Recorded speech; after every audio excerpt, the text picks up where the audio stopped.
Ate Angel. Kapag sinabi kong Jollibee Birthday Club, papalakpa kayo na isang bagsak. Tanda na 1-year-old na si Isha, together with Mommy and Daddy. Nanapalaki siya maayos. Okay? Then proceed na tayo sa birthday song. Okay! Jollibee Birthday Club! Parang mahina. I-invite ko rin po lahat ng adults dyan. Pumalakpak po ng isang bagsak. Then after nun, be ready po. Kakanta tayo ng birthday song. Alright, once again, Jollibee Birthday Club! Be ready!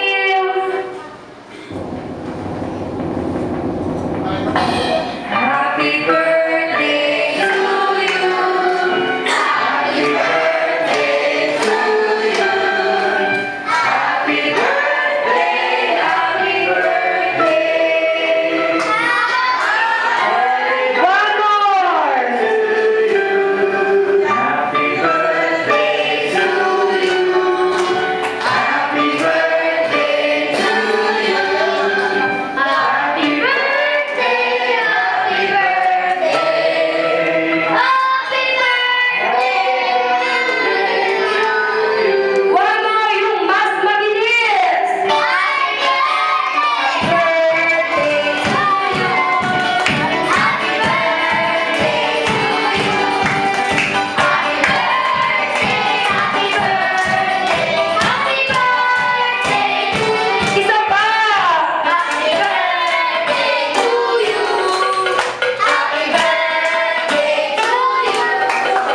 Happy birthday, happy birthday to you. Alright, sabay-sabay naman po natin batiin si Isha ng happy first birthday. 1, 2, 3, go! Happy birthday, Isha! Happy birthday, Isha! Blow your candles!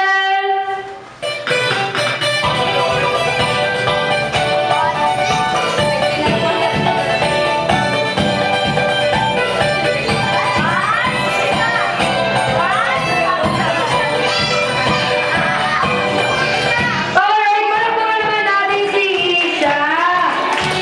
Pero syempre, hindi naman po mabubuo itong very special moment na to nang walang wishes nila Mommy and Daddy. Ayan, Mommy, wish mo po para sa iyong birthday, girl?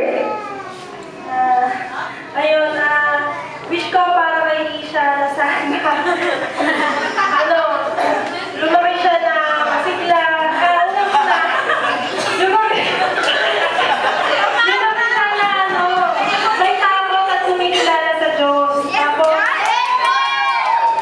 Tapos, mabait, masunurin sa amin, masigla, matalino, tsaka sana makatapos siya ng pag-aaral.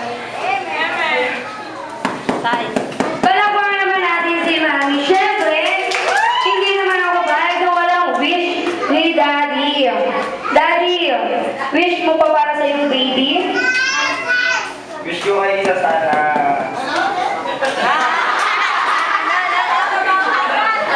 Ay, sinasabi sila in English. In English.